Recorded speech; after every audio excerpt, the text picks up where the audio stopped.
I shot this photo in August 1972 in the Miami Beach Convention Center in Florida during the Republican National Convention.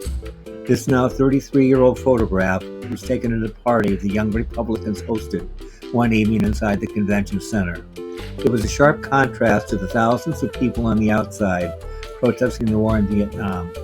I was in Miami to cover the anti-war protests during the convention.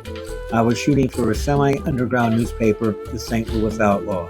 It was my first professional assignment. Attempt to show the resistance against the Nixon administration's war in Vietnam and the gap between a radical youth movement and the establishment. Vietnam Veterans Against the War, VVAW, played a major role in the demonstrations. The finding claimed nearly 60,000 U.S. lives with more than 200,000 U.S. casualties, along with more than 3 million people from Indochina who were killed in the war.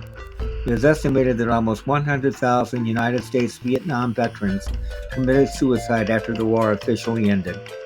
Toxic chemicals like Agent Orange, used during the war, wreaked havoc on fragile ecosystems and those exposed to the toxin. Agent Orange continues to have tragic health effects on people today in Vietnam, as well as U.S. soldiers who serve there. And now to the backstory of this absurd photo that I took on the inside of the Republican National Convention in Miami Beach. The Young Republicans had a chance to rub elbows with the war hawks of that era and giants like John Wayne who cheered them on.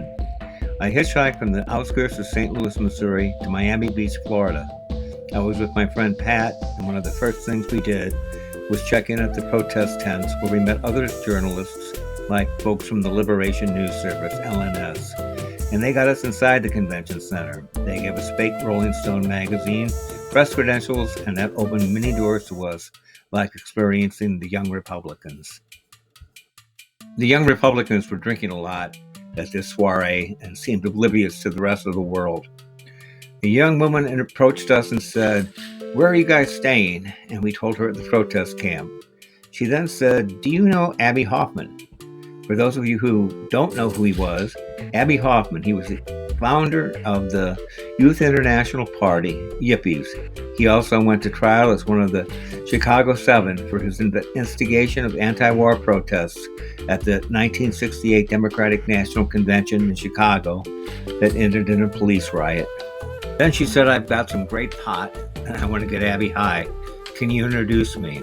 Of course we said, "And we can introduce you." So we went to the protest tent and found Abbie, and then, of course, Abbie passed the joint around the tent, and I think everybody had a good time. My photos of the 1972 anti-war protests were published in the St. Louis Outlaw, and through the years, other publications. In 2016, my photos were in the exhibit, "If Voting Changed Things," in the Wayne Gallery in Buffalo, New York.